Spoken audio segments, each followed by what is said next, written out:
Saudara-saudara yang kekasih, saya akan melanjutkan kembali pelajaran bolehkah orang Kristen menjalankan tradisi.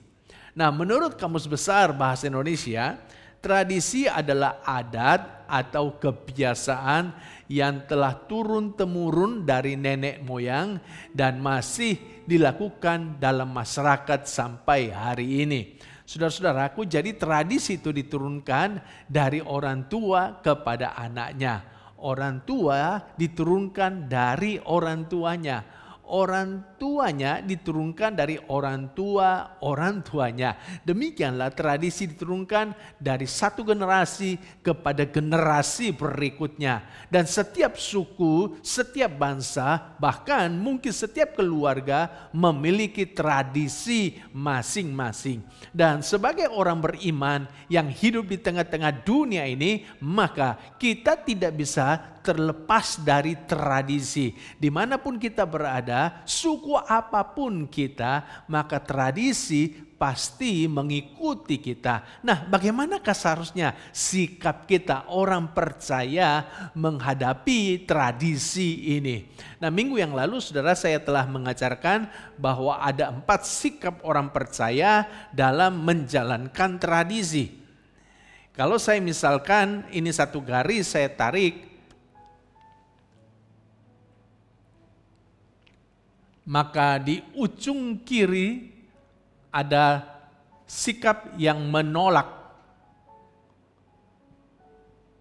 Lalu di ujung kanan ada sikap yang menerima.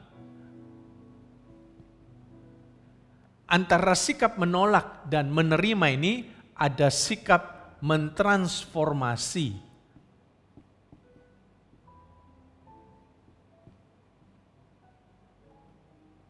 Lalu kemudian ada sikap selektif.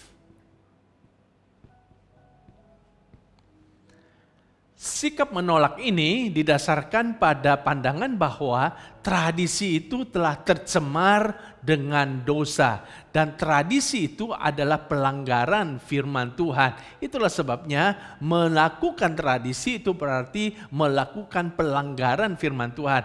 Makanya mereka menolak tradisi. Ini sikap yang menolak tradisi.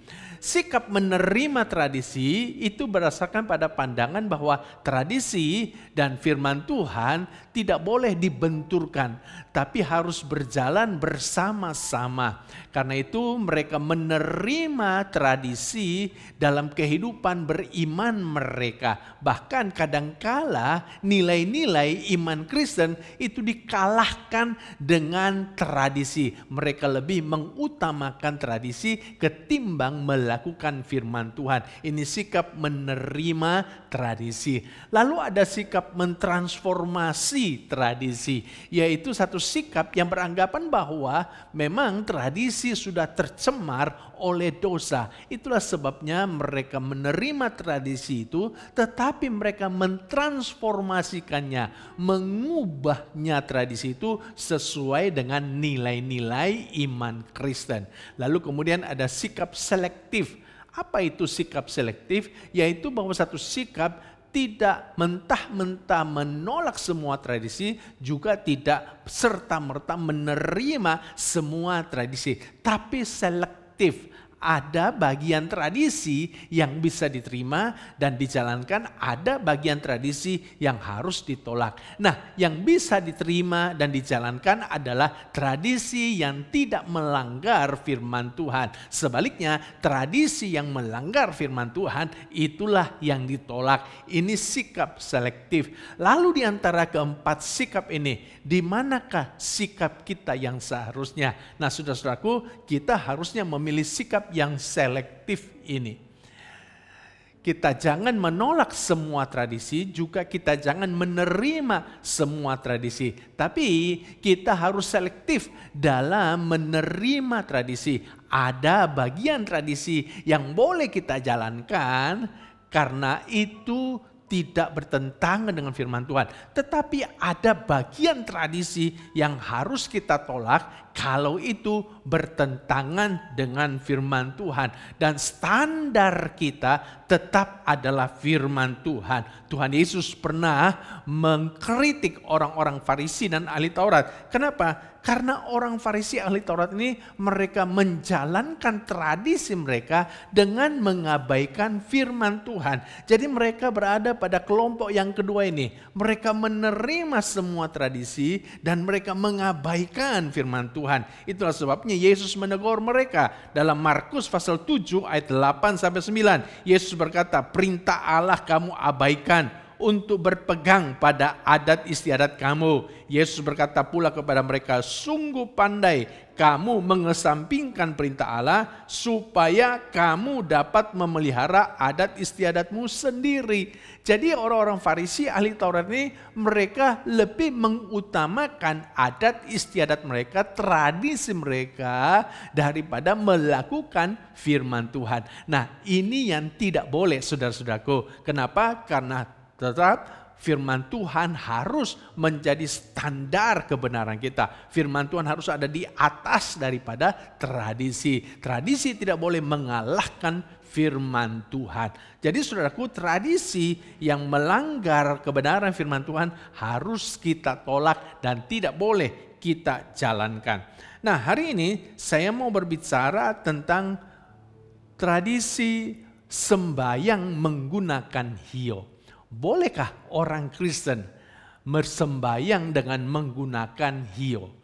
Kadang-kala ada orang-orang Kristen yang berada di tengah-tengah dilema ketika mengikuti atau menghadiri sebuah upacara yang dilakukan secara tradisi, dan dalam upacara itu menyembahyang menggunakan hio. Misalnya saja menghadiri upacara pemakaman dari keluarganya atau datang ke rumah duka dari keluarganya yang sedang meninggal atau dari temannya yang meninggal, dan kemudian dalam upacara-upacara itu ada penggunaan menyembayangi orang yang meninggal itu menggunakan hio. Nah, kadang-kala saudaraku, orang Kristen agak bingung menyikapinya. Apakah boleh mensembahyang menggunakan hio atau menolak tidak boleh menggunakan hio? Nah, kadang-kala juga dalam tradisi tertentu ketika melangsungkan pernikahan,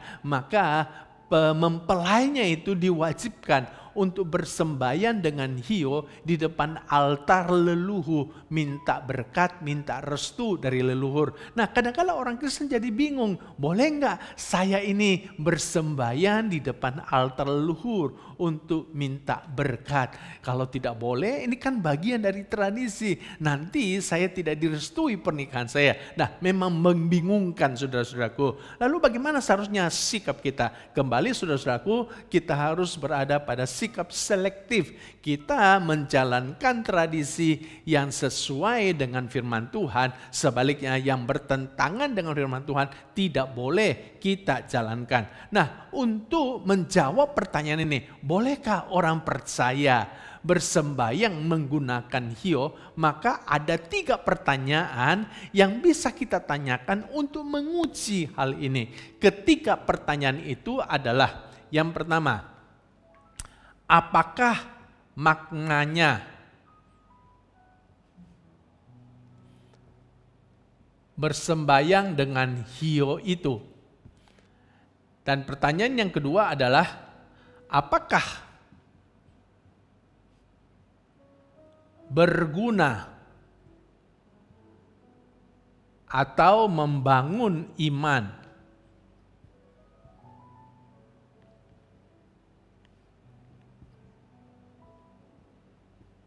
Dan kemudian pertanyaan yang ketiga adalah, apakah menjadi batu sandungan? Nah, mari kita menguji dengan 3 pertanyaan ini untuk kita cari tahu boleh enggak kita ini bersembahyang menggunakan hio. Coba kita mulai dengan pertanyaan pertama. Apakah makna orang bersembayang menggunakan hio? Secara umum, sembayang menggunakan hio adalah ritual agama tertentu yang bukan agama Kristen dan tujuannya adalah untuk menyembah atau mengadakan pemujaan kepada dewa atau kepada roh leluhur. Itu makna orang bersembayang menggunakan hio. Nah, saudara-saudaraku, tentunya sebagai orang percaya, kita harus menilai semua langkah iman kita, tindakan iman kita dengan firman Tuhan. Bolehkah kita ini menyembah, memuja seseorang selain daripada Tuhan? Nah, Tuhan Yesus pernah berkata dalam Lukas pasal 4 ayat 8, tetapi Yesus berkata kepadanya, ada tertulis, engkau harus menyembah Tuhan Allahmu dan hanya kepada Dia sajalah engkau berbakti. Jadi Tuhan Yesus mengajarkan kepada kita orang percaya bahwa kita hanya boleh menyembah kepada Tuhan Allah saja dan hanya kepada Dia saja kita berbakti. Artinya kita tidak boleh menyembah kepada siapa saja, Tuhan atau dewa atau siapa saja, selain hanya kepada Tuhan saja. Saudara-saudaraku, dengan kata lain mari kita menguji. Waktu kita bersembayang menggunakan hio, itu kan artinya kita memuji, menyembah dewa atau arwah leluhur. Itu berarti kita telah melanggar Lukas pasal 4 ayat 8. Karena itu saudaraku, kita sama sekali tidak boleh bersembayang menggunakan hio. Karena kita adalah orang yang beriman kepada Tuhan Yesus. Hanya kepada Tuhan saja kita boleh menyembah dan tidak boleh menyembah Tuhan yang lain. Kemudian kita menguji kepada pertanyaan yang kedua. Apakah berguna atau membangun iman? Paulus berkata dalam 1 Korintus pasal 6 ayat 12, segala sesuatu halal bagiku, tetapi bukan semuanya berguna. Segala sesuatu halal bagiku, tapi aku tidak membiarkan diriku diperhamba oleh suatu apapun. Saudara-saudaraku, Paulus mengajarkan kepada kita, tentunya ini atas ilham Roh Kudus, bagaimana kita menilai sesuatu itu bisa atau boleh atau tidak. Nah, bukan hanya masalah halal atau haram. Walaupun sesuatu itu halal, tetapi kita juga harus mengujinya. Apakah sesuatu itu berguna atau tidak? Maksudnya berguna itu adalah berguna dalam membangun iman kita atau tidak. Apakah sesuatu itu memperhamba kita, memperbudak kita atau tidak. Nah, ini ukurannya saudaraku, dalam kita menetapkan sesuatu itu boleh kita lakukan atau tidak boleh kita lakukan. Dalam hal bersembayang menggunakan hio, pertanyaannya adalah apakah sesuatu itu berguna atau membangun iman kita. Nah, jelas saudaraku, karena ini adalah sebuah ritual agama lain, maka tentunya gerakan ini atau ini sebuah upacara tidak membangun iman kita. Sebab apa? Sebab kita ini beriman kepada Tuhan. Jadi sangat jelas sekali kita tidak boleh melakukan hal ini karena tidak membangun iman kita. Lalu kita tiba pada pertanyaan yang ketiga, apakah menjadi batu sandungan? Saudara, Paulus menulis di dalam 1 Korintus pasal 8 ayat 9, tetapi jagalah supaya kebebasanmu ini jangan menjadi batu sandungan bagi mereka yang lemah. 1 Korintus pasal 8, Paulus sedang membahas tentang makanan yang dipersembahkan kepada berhala. Nah, saudara-saudaraku, pada waktu itu ada orang yang punya pengetahuan bahwa tidak ada berhala di atas muka bumi ini, hanya ada satu Tuhan saja. Itulah sebabnya mereka kemudian makan makanan persembahan berhala itu, karena bagi mereka tidak ada berhala. Jadi mereka bebas makan makanan itu.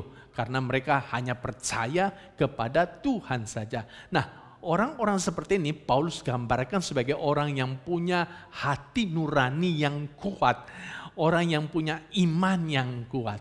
Tetapi tidak semua orang pada masa itu punya hati nurani yang kuat seperti ini, punya iman yang kuat seperti ini. Lah kalau orang yang punya iman yang kuat seperti ini, makan makanan persembahan berhala di sebuah kuil, lalu ada temannya atau keluarganya yang melihatnya, padahal temannya ini atau keluarganya tidak punya iman yang kuat. Mereka tidak punya hati nurani yang kuat. Mereka ikut-ikutan makan makanan persembahan berhala ini, dan akhirnya mereka makan sebagai makanan persembahan berhala dan mereka berdosa karenanya. Nah, Paulus berkata bahwa mereka ini yang punya pengetahuan ini telah menjadi batu sandungan bagi orang yang tidak punya pengetahuan ini. Dan karena mereka telah menjadi batu sandungan, maka mereka telah berdosa kepada orang yang tidak punya pengetahuan ini. Dan karena mereka telah berdosa kepada orang yang tidak punya pengetahuan ini, itu juga berarti mereka telah berdosa kepada Kristus. Nah, saudara-saudaraku, dengan penjelasan dari 1 Korintus pasal 8 ini, kita bisa menghubungkannya dengan penyembahan kepada menggunakan hiyo. Mungkin saudara berkata begini, saya waktu bersembahyang menggunakan hiyo, yang penting kan hati saya percaya kepada Tuhan. Saya tidak percaya kepada arwah leluhur, saya tidak percaya kepada dewa-dewa, saya ini percaya kepada Tuhan. Bagus, berarti saudara itu punya hati nurani yang kuat. Karena saudara punya pengetahuan bahwa tidak ada berhala. Oke, bagus. Tapi ingat baik-baik bahwa ada banyak orang di sekitar saudara yang melihat hal yang saudara lakukan ini. Dan mungkin mereka tidak punya pengetahuan seperti saudara. Mereka tidak punya iman yang kuat seperti saudara. Lalu mereka ikut-ikutan bersembahyang dengan hiyo, dan mereka melakukannya dengan menyembah kepada dewa atau kepada arwah leluhur mereka. Itu berarti saudara telah menjadi batu sandungan bagi mereka. Itu berarti saudara telah berbuat dosa kepada Kristus karena telah menjadi batu sandungan bagi mereka. Nah, karena itu Paulus berkata di dalam ayat 13, karena itu apabila makanan menjadi batu sandungan bagi saudaraku, aku untuk selama-lamanya tidak akan mau makan daging lagi, supaya aku jangan menjadi batu sandungan bagi saudaraku. Saudaraku, luar biasa kesimpulan Paulus, sikap Paulus, daripada aku jadi batu sandungan gara-gara makan daging persembahan berhala, lebih baik aku putuskan selama-lamanya aku tidak akan makan daging persembahan berhala. Luar biasa saudaraku.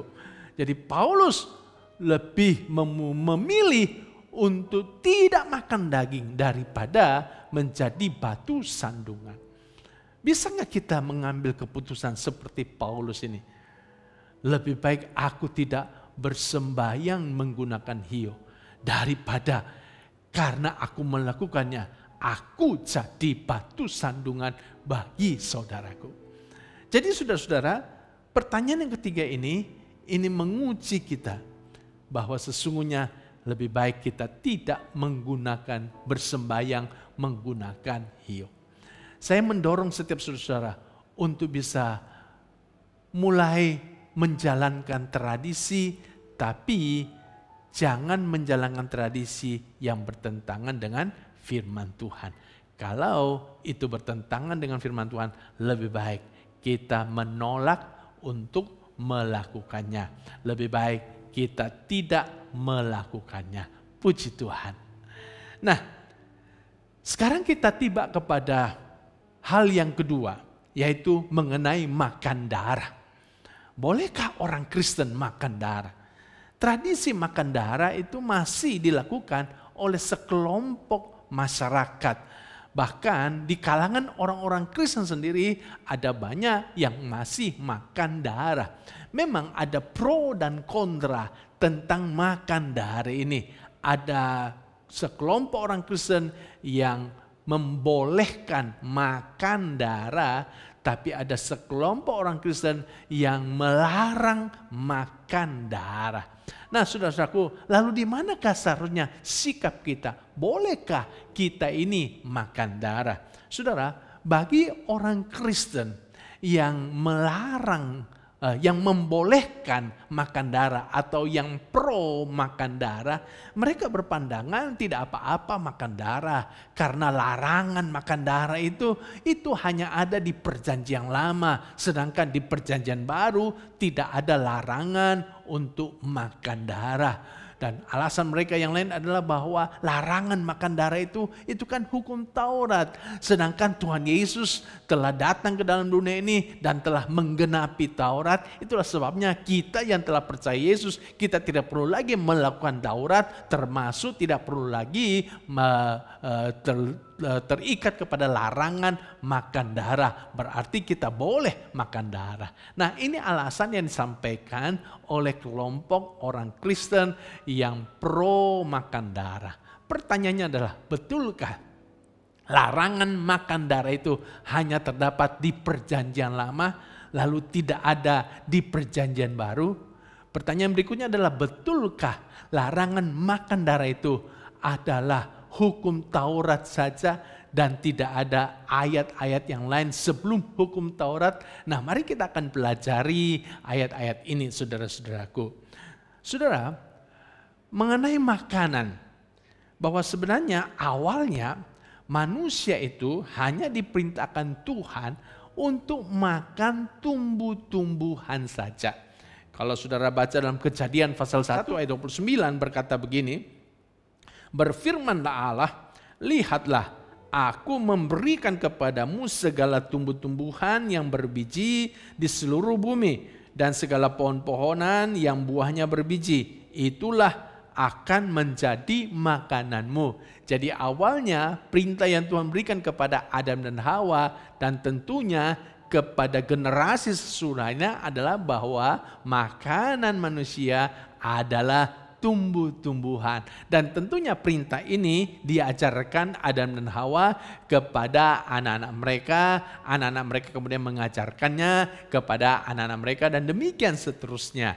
Nah, sampai kapan perintah ini berubah? Kalau kita membaca Alkitab ternyata perintah ini berubah atau ada tambahannya setelah peristiwa air bah. Jadi setelah peristiwa air bah, di mana kita tahu Alkitab mencatat hanya keluarga Nuh yang lolos atau yang hidup dari peristiwa air bah itu, maka Tuhan kemudian memberikan sebuah perintah kepada Nuh. Di dalam Kejadian pasalnya yang ke-9 ayat 3 dikatakan, segala yang bergerak, yang hidup akan menjadi makananmu. Aku telah memberikan semuanya itu kepadamu seperti juga tumbuh-tumbuhan hijau. Ternyata saudaraku, selain tumbuh-tumbuhan hijau, Tuhan juga perintahkan Nuh untuk bisa makan hewan, binatang, segala yang bergerak. Dan saya percaya sejak hari itu Nuh kemudian mengajarkannya juga kepada anak-anaknya mengajarkan kepada anak-anaknya. Dan demikianlah sejak zaman Nuh orang mulai makan hewan. Tetapi saudaraku, ternyata bukan hanya perintah itu saja. Karena di dalam ayat 4 Tuhan kasih perintah kepada Nuh, hanya daging yang masih ada nyawanya, yakni darahnya, janganlah kamu makan. Ternyata ada perintah juga kepada Nuh, yaitu bahwa Nuh tidak boleh makan daging yang masih ada nyawanya atau daging yang masih ada darahnya. Dengan kata lain, Nuh pada saat itu diperintahkan tidak boleh makan darah. Jadi ternyata kita lihat bahwa larangan makan darah itu bukan hanya diberikan di hukum Taurat, tapi jauh-jauh hari sebelum Taurat diturunkan, Tuhan sudah kasih perintah kepada Nuh untuk tidak makan darah. Nah, saudara-saudaraku, lalu sejak saat itu orang mulai tidak makan darah sampai kemudian ketika Musa menerima hukum Taurat dari Tuhan, dan di dalam hukum Taurat itu kemudian juga dicantumkan larangan makan darah. Dan sejak saat itu saudaraku, orang-orang Israel mereka tidak pernah lagi makan darah sepanjang hidup mereka. Jadi saudara-saudara, ternyata larangan makan darah itu sudah ada jauh hari sebelum Taurat diberikan kepada orang Israel. Nah, kita lihat setelah Taurat diberikan kepada orang Israel, maka di dalam Taurat itu juga dimasukkan hukum larangan makan darah itu. Dan itu terdapat di dalam Imamat pasal 7 ayat 26 sampai 27, dikatakan demikian. Demikian juga janganlah kamu memakan darah apapun di segala tempat kediamanmu, baik darah burung-burung ataupun darah hewan. Setiap orang yang memakan darah apapun, nyawa orang itu haruslah dilenyapkan dari antara bangsanya. Wah, dahsyat sekali saudaraku. Bahkan ada ancaman hukuman bagi orang yang makan darah apapun. Dia harus dilenyapkan dari tengah-tengah bangsanya. Luar biasa saudaraku. Berarti ini sebuah perintah yang sangat serius sekali. Larangan tidak boleh makan darah. Dalam Imamat pasal 19 ayat 26, ini juga bagian daripada Taurat, dikatakan janganlah kamu makan sesuatu yang darahnya masih ada. Janganlah kamu melakukan telaah atau ramalan. Jadi saudara lihat, sejak zaman Nuh Tuhan sudah melarang orang untuk makan darah. Nah, kemudian pada waktu perjanjian baru, adakah larangan makan darah ini? Ternyata ada, saudara, ya. Dan itu terjadi pada waktu rasul-rasul mengadakan pertemuan yang kita kenal sebagai sidang di Yerusalem. Sebenarnya sidang di Yerusalem itu membahas tentang apakah orang percaya masih perlu disunat atau tidak. Nah, tapi kemudian pembahasan itu kemudian melebar kepada hal-hal yang lain. Dan kita tahu hasil daripada sidang di Yerusalem itu kemudian diputuskan. Dan kemudian disampaikan kepada jemaat. Apakah keputusan daripada sidang di Yerusalem itu? Di dalam Kisah Rasul pasal 15 ayat 28 sampai 29, ini adalah hasil daripada keputusan sidang rasul-rasul di Yerusalem. Dikatakan demikian, sebab adalah keputusan Roh Kudus dan keputusan kami. Perhatikan baik-baik, ternyata keputusan ini adalah keputusan Roh Kudus dan keputusan rasul-rasul. Jadi ini ada campur tangan ilahi. Ini bukan hanya keputusan rasul, keputusan yang manusiawi, tapi juga ada campur tangan ilahi, campur tangan Tuhan atas keputusan ini. Nah, apakah keputusan itu? Supaya kepada kamu jangan ditanggungkan lebih banyak beban daripada yang perlu ini. Kamu harus menjauhkan diri dari makanan yang dipersembahkan kepada berhala. Ini keputusan yang pertama. Jadi tidak boleh makan makanan yang dipersembahkan oleh berhala. Dari darah, tidak boleh makan darah. Dari daging binatang yang mati dicekik, tidak boleh makan binatang yang mati dicekik. Kenapa? Karena darahnya tidak mengalir keluar. Itulah sebabnya kalau saudara ingin menyembelih hewan untuk dikonsumsi, maka pastikan bahwa darah dari hewan itu mengalir keluar dari tubuhnya. Kemudian juga dari percabulan. Jadi ada 4 hal yang menjadi keputusan daripada sidang di Yerusalem.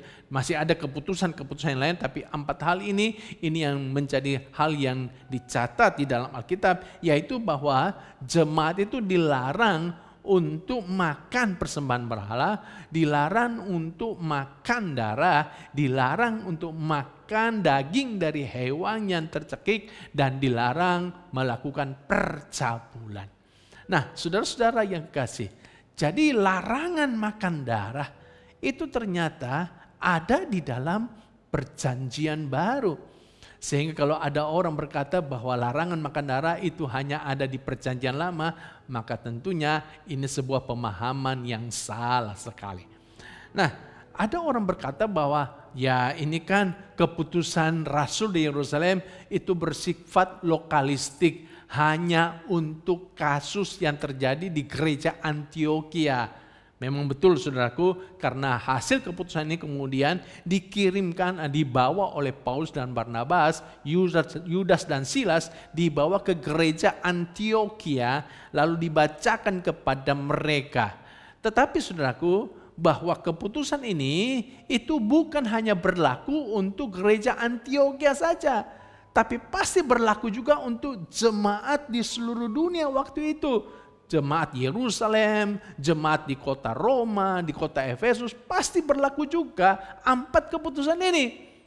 Sebab firman Tuhan itu tidak bersifat parsial, hanya berlaku untuk sekelompok orang percaya. Tapi firman Tuhan itu berlaku secara global untuk semua orang percaya.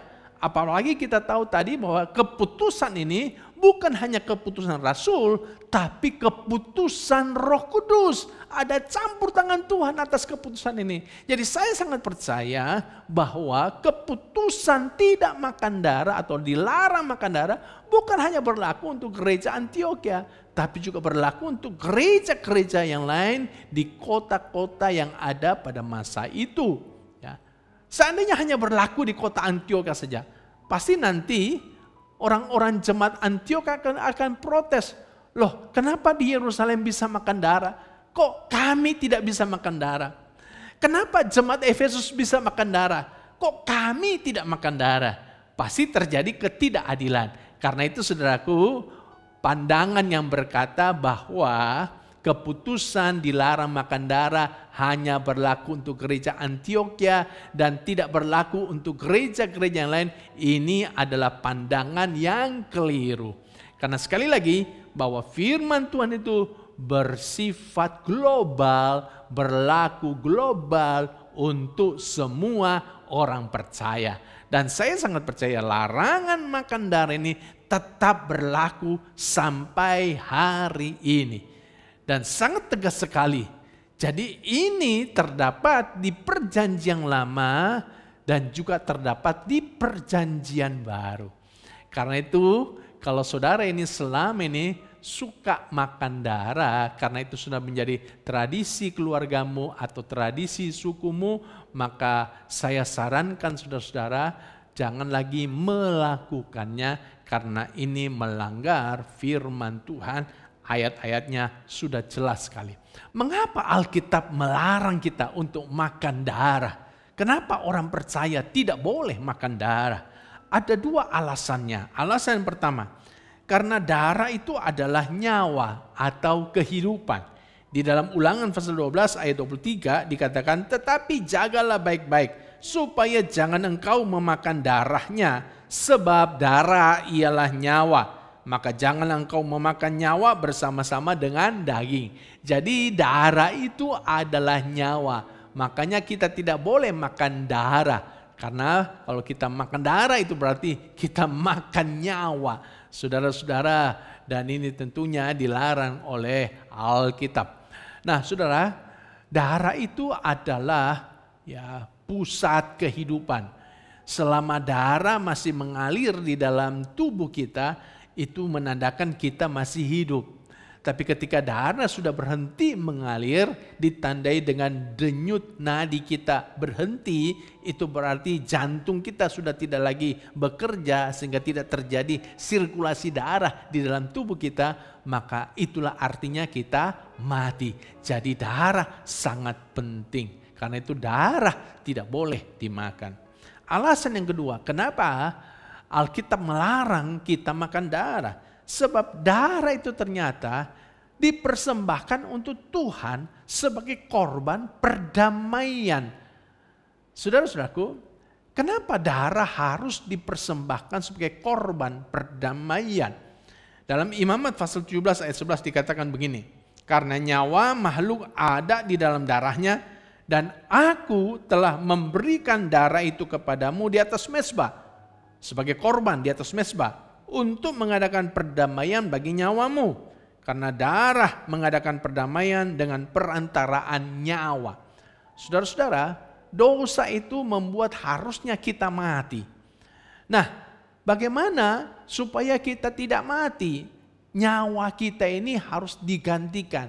Digantikan dengan apa? Digantikan dengan darah yang adalah nyawa itu yang dikorbankan di atas mezbah kepada Tuhan. Sebagai korban pendamaian untuk menggantikan nyawa kita. Saudara, itulah sebabnya pada zaman perjanjian lama, orang-orang Israel ketika mereka mau mengadakan korban pendamaian dengan Tuhan, mereka mengorbankan hewan.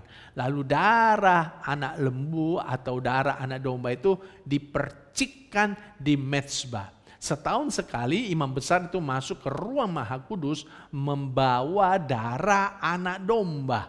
Lalu kemudian darah anak domba itu dipercikkan di atas tabut perjanjian. Sebagai apa? Sebagai sebuah upacara pendamaian antara Tuhan dengan orang Israel.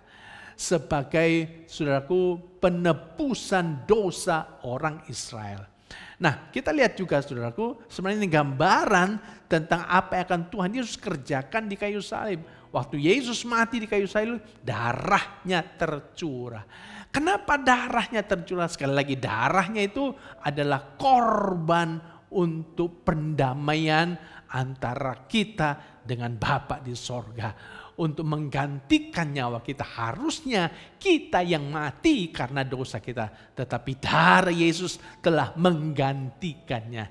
Jadi saudaraku, kenapa orang Kristen, orang percaya dilarang Alkitab makan darah? Sebab darah itu adalah untuk dipersembahkan kepada Tuhan sebagai korban pendamaian. Saudara mengerti sekarang kenapa Alkitab melarang kita makan darah?